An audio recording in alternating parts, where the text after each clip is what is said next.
welcome to the Scale Modelling Cafe. Welcome back to the cave in Lincolnshire. I thought I'd just put out a very quick video. Hopefully you might find this useful, and you never know, you might save a few quid. Now, it's quite easy to find out the ingredients list of some of these chemicals that we use in our hobby. For example, Tamiya Extra Thin, for example, is a 50-50 mix of butyl acetate and acetone. So I went online, just bunged into Google those two chemicals, found a supplier, and in the post I got some acetone, which is essentially, I think this is what a lot of ladies' nail varnish, or these days gentlemen's nail varnish. Don't even go there, Jamie. Let's just call it nail varnish remover. I think it's based on acetone. So there you are. I bought some of that, and also bought butyl acetate. This is 1 litre.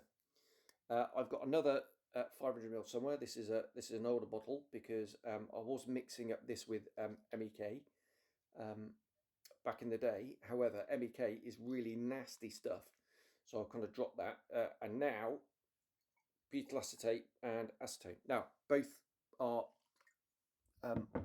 obviously not nice chemicals, very smelly, all sorts of warning labels with highly flammable, and yeah, not corrosive as such, but highly flammable anyway. So as I said, it's 50-50 mix. I just got a pipette and very carefully, getting as close to 50-50 as I could, I've decanted it into an old bottle of Ammo Extra Thin. I don't know what Ammo's Extra Thin is made of, but there we go. I had this old bottle, so I thought I'd decant it into there.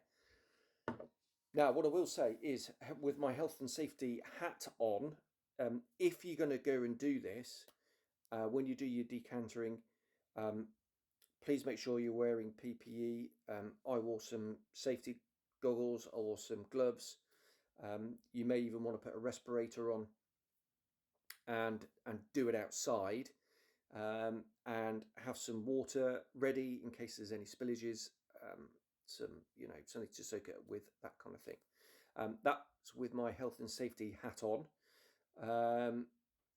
But I think it was about, I can't remember, I bought it a few months ago.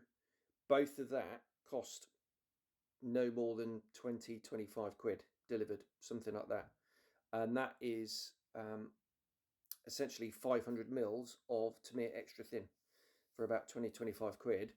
And when you consider it's about, what, £3.50, 4 quid, well, for an equivalent bottle of about that, it's a huge saving. That's pretty much a lifetime supply there for about 20-25 quid. Tamiya airbrush cleaner is 51%, 49%, the same stuff. It's essentially extra thin. So if you've got some Tamiya airbrush cleaner, maybe use some of that for your gluing usage.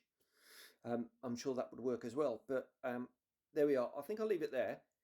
Just a very quick video, quick 4 or 5 minutes on some homemade Tamiya Extra Thin, which you may or may not wish to take advantage of. All right. So yeah, as obviously I've already said, usual safety caveats apply. If you're going to do this, do take care, but you can just order it online, and it'll come straight to your door. There we are. All right. I hope you found that useful, and I'll see you on the next one. Cheers. Bye-bye.